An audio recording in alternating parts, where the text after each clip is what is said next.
Horn Takes Live. I'm your host, Sean Redfern. This is the first broadcast of the Horn Takes Travel and Road Show. We are live from an undisclosed location in Columbus, Mississippi.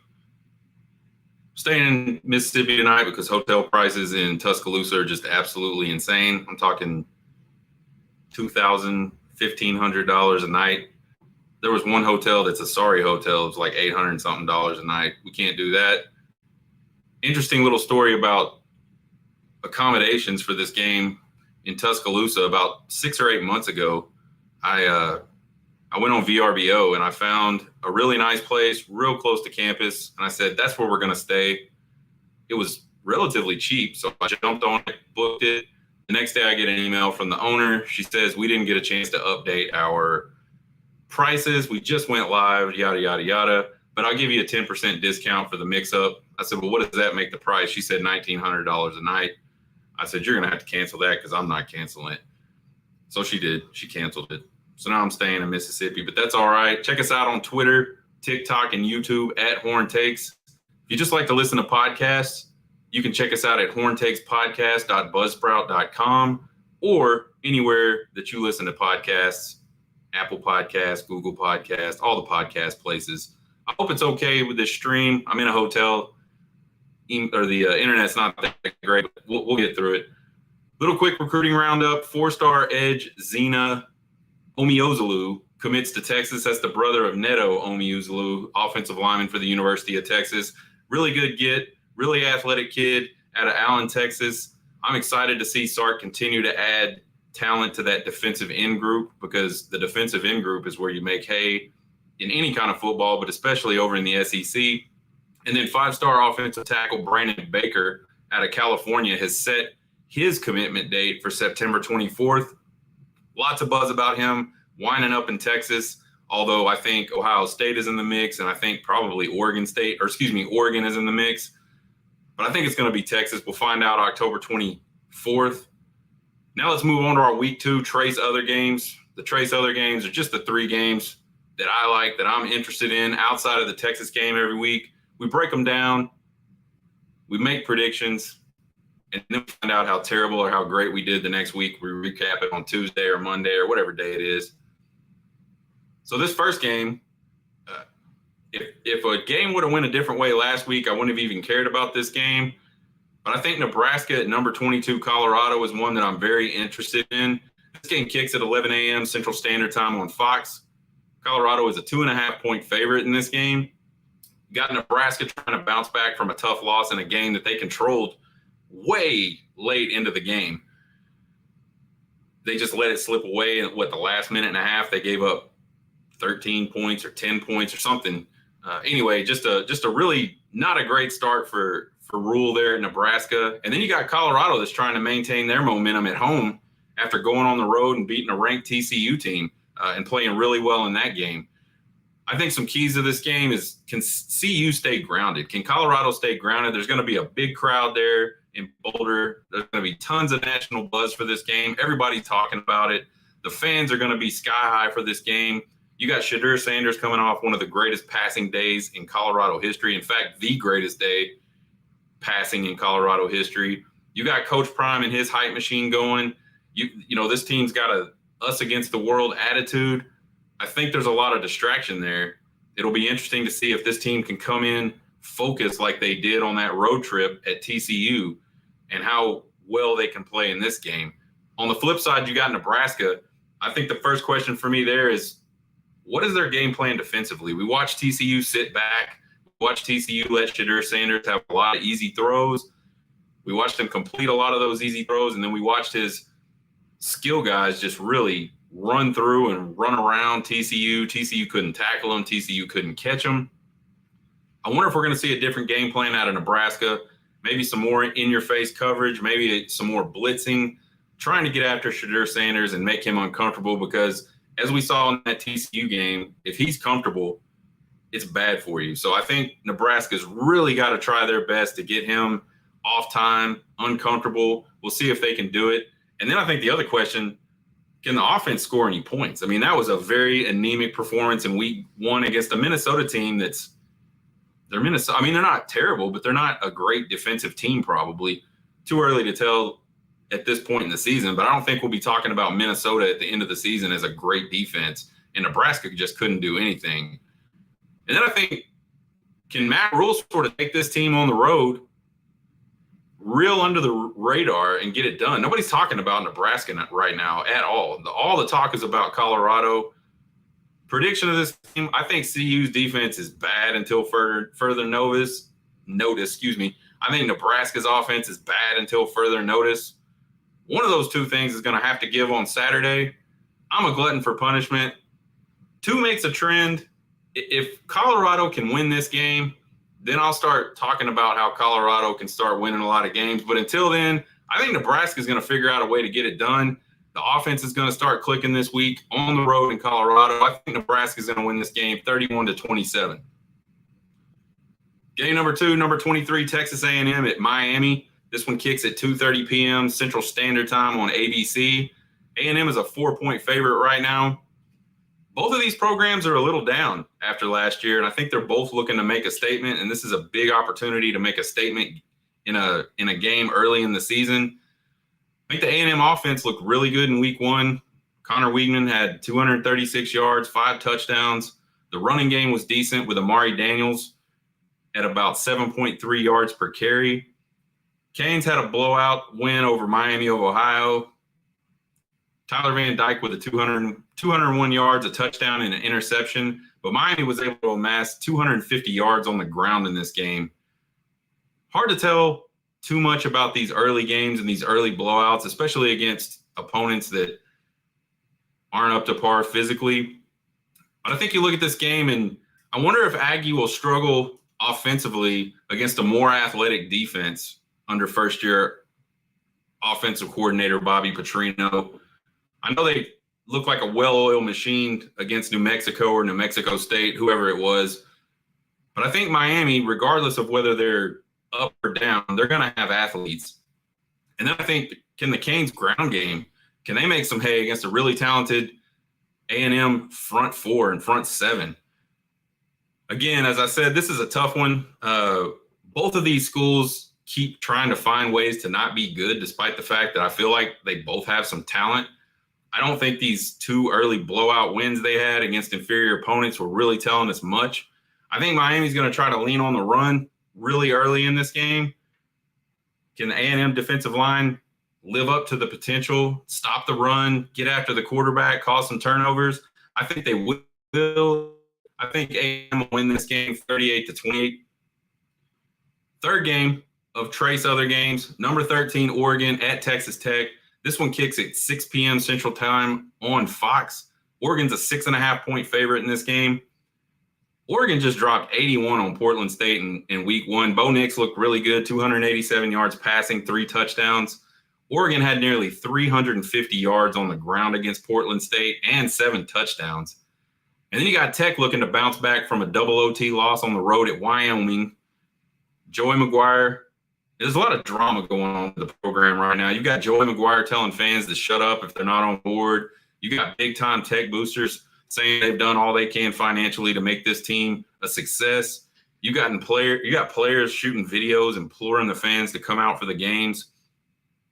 Just a kind of wild start for Texas Tech's season, given the expectations that Texas Tech had. But, before they kicked off the ball in Wyoming, Texas Tech was going to play for the Big 12 championship, supposedly. Texas Tech finally had a shot to have a really great season, yada, yada, yada.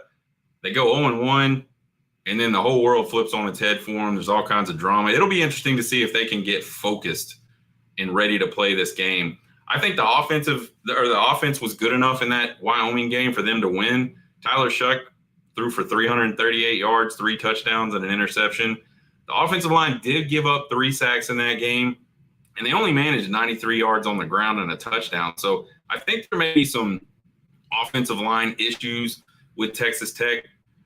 We'll see how all that pans out. You can fix a lot of those things because a lot of those things are mental.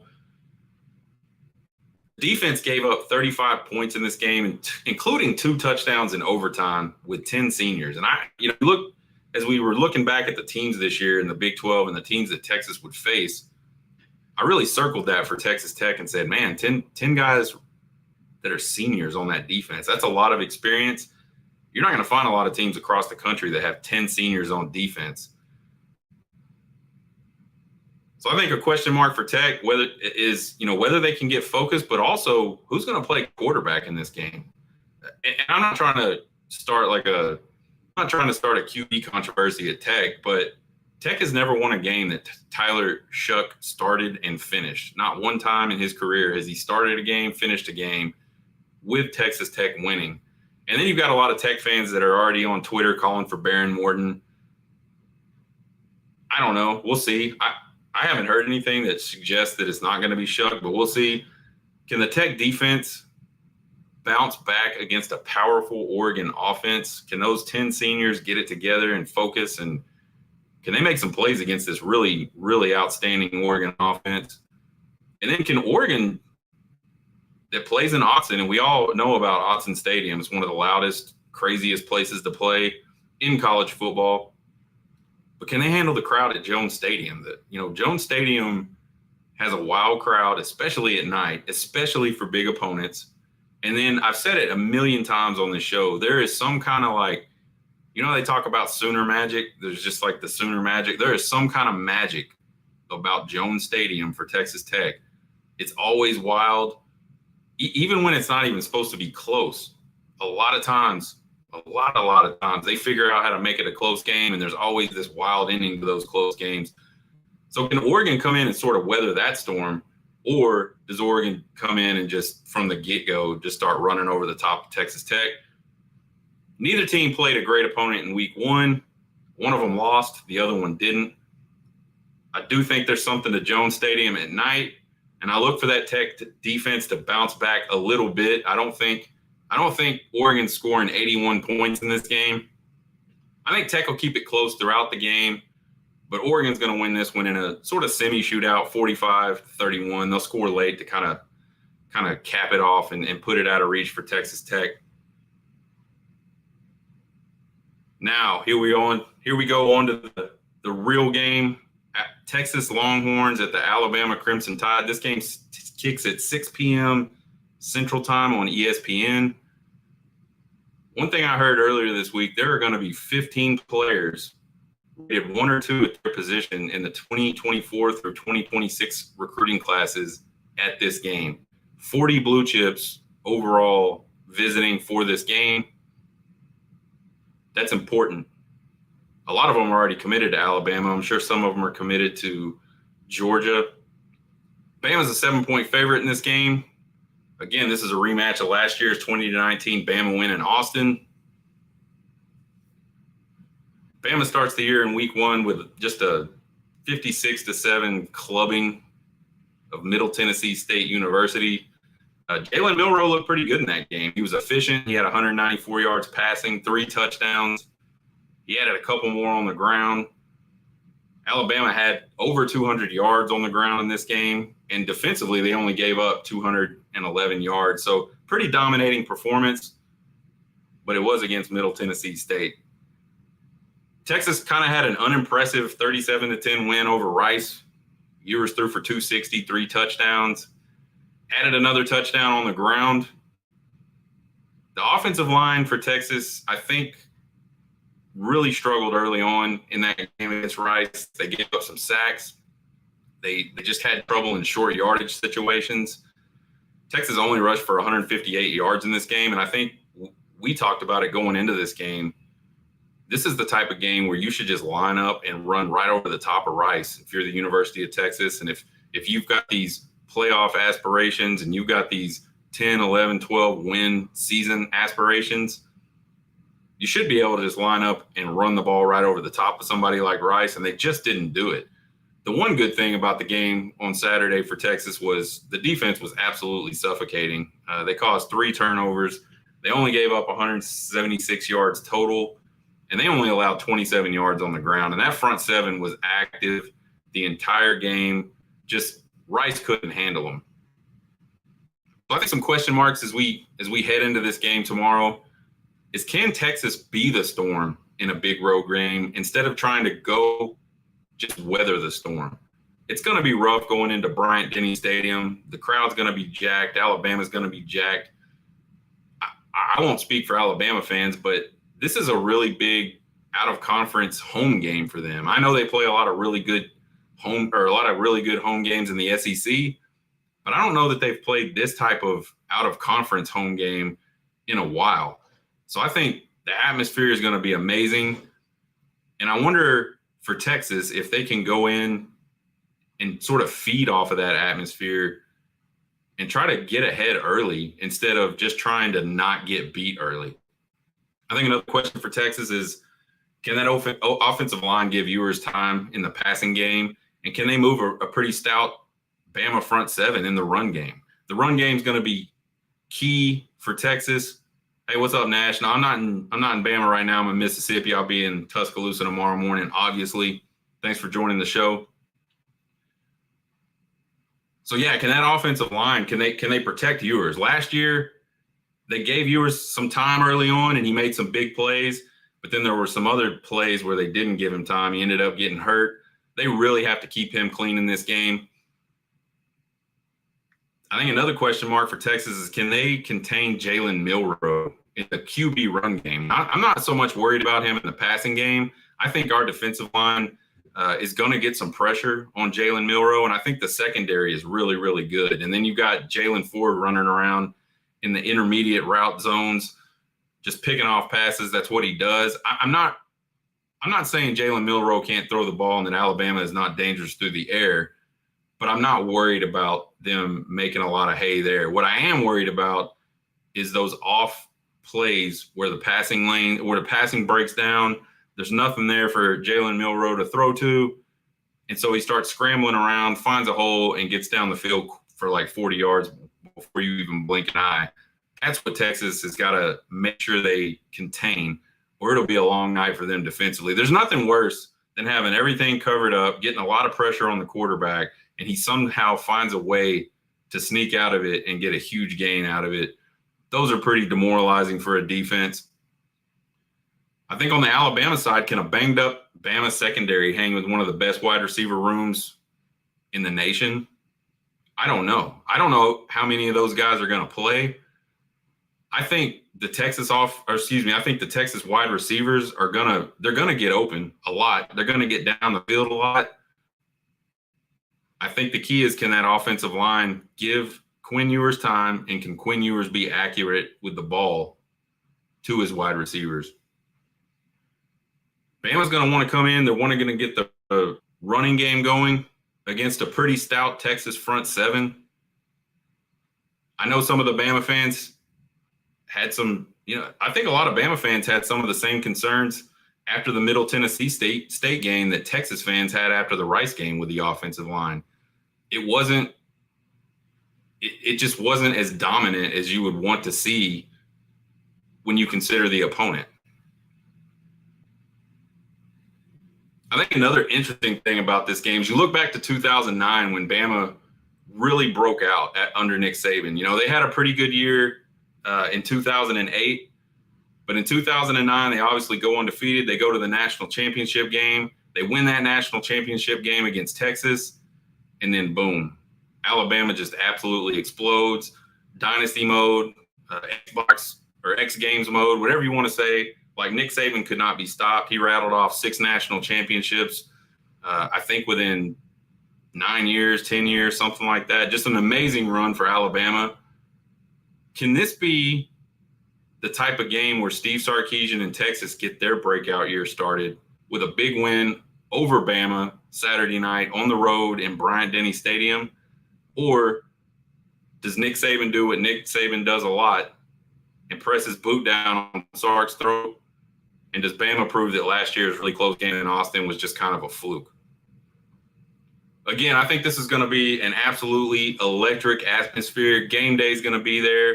I've already seen a ton of Texas folks on our travels out here to Mississippi. There's going to be a ton of Texas people at the game on Saturday. Texas always travels well, and especially for games like this. You got 2 blue blood programs, and I was thinking about it this morning. How cool would it be if Keith Jackson was still alive? This is like the perfect type of game for Keith Jackson to call. I would love to hear Keith Jackson call this game. Rest in peace, Keith Jackson. And then I think this game, both these teams are 1-0. Both these teams are looking ahead towards being there at the end of the season and being in the playoffs. So I think this game has some big time postseason implications. If you're Texas and you want to be back and you want to head into the SEC in 2024 and be ready to go play that type of schedule, eventually you're going to have to win one of these types of games. It's a road game. You're playing an elite opponent. You're in the national spotlight. And for Texas, this could be their only chance to really make a statement game in 2023. I think you look at Oklahoma as maybe being an opportunity for Texas to make a statement game. But if you look at the rest of their schedule, there's not a lot of teams on there that I think are going to be considered elite when the season is over. So I think this is a perfect opportunity for them to be able to go on the road and show the country, show the college football world that they are, in fact, back. I mean, the media has been saying Texas is back for the last 10 years. Will this be the year that Texas actually goes and wins a game like this and is actually back? We'll have to see. The most intriguing matchup in this game for me, I think, is the Bama offensive line against the Texas defensive line. I think those two units are the strength of both of these teams. I think whoever wins that battle more consistently is going to win this game. You look at the Texas offense and the Bama defense, I feel like they're a wash. Alabama's going to have a really good defense. That's what Nick Saban does. I think Texas has the potential to have a very, very explosive offense. We didn't really see it that much in game one, although we did see some explosive plays. But they missed on a lot of plays that you would say, those would be your explosive plays. There was 3 or 4 balls down the field that, had they connected on, those would have been very big plays for Texas, and they just didn't do it. So until Texas can do that, I don't think you can say they're an elite explosive offense. I think you can say they have the potential to be that. I think this game's going to be a lot like last year's game. I think it's going to be lower scoring than most people think. I've seen a ton of, people saying Alabama's going to kill Texas. And I've seen a lot of Texas fans, saying crazy stuff like Texas is going to go in there and whip up on Alabama. I don't think that's going to happen. I think this is going to be a very defensive, sort of low scoring game. I think 1 or 2 plays are going to make a difference in this game, just like they did in the game last year. Alabama had that big run early on for a touchdown. Bryce Young had a run real late in the game that set him up for the game-winning field goal. And then on the Texas side, you got that almost safety that happened but didn't happen. I think whoever wins the most of those types of plays is going to win this game. There's 2 sides to my Texas fandom, folks. There's my heart that says Texas can go play with anybody. Texas is absolutely going to walk into Tuscaloosa tomorrow night, and Texas is going to dominate this game. But then there's my logical side. And my logical side is saying right now to me, Texas just hasn't done anything in the last, the last time Texas did anything remotely close to what Texas will have to do to go win this game in Tuscaloosa was go to the Sugar Bowl and beat Georgia, and that was in 2008. I want to believe that Texas can go win this game, but right now my logical side is really pulling on me the other direction and making me feel like it's not going to happen. You got Texas trying to reverse a decade and a half of just sort of mediocrity in one game. And then you got Nick Saban on the other side, who's Nick Saban. He just doesn't lose at home. He rarely loses these types of games. I think there's an immense amount of pressure on Quinn Ewers to perform in this game. There's been a ton of first-round draft pick talk about Quinn Ewers all offseason. I know Sark is going to put this game on his shoulders, and unless Texas can just come out and stick with the run and make a lot of hay in the run game, I think we're going to see Quinn Ewers throw the ball a whole lot in this game. Can that Texas offensive line hold up? Can they protect Ewers? We're going to have to find out.